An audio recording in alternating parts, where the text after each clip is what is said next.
Значи, годинава е катастрофа. Причина, знаете ли вие зошто е вака? Неко не организирани семинари. Државата не е таква, господи. Не организирани. Државата тоа го прави. Кад ќе дојде за гласање и сите трчат да гласиш за мене, а сега ги нема нигде. Тоа сакам да им кажам на лозарите. Кога ми речат, не иди ти, не сакаме политика. Се ви зависи од политиката, ама од политиката на актуелната власт.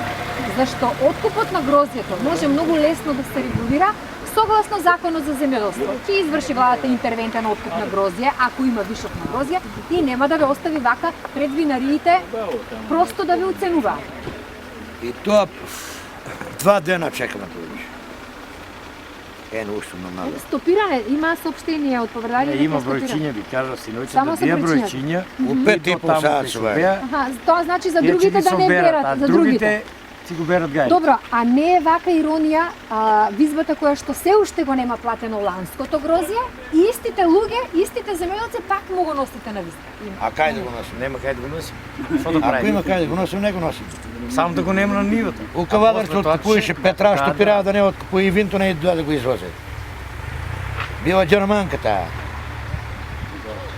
И сега на колку таа штета направија па нас? Петра 30% беше платено, поведари немаше платено ништо. Испадна.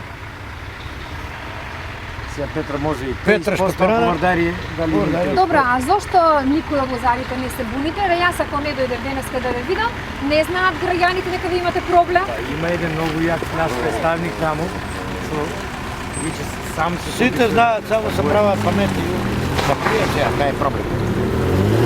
Како дојде да гласат, ти виж да че само дојде како гласат, брате, рече, брзо кои избачено, кај беше, пред бројче.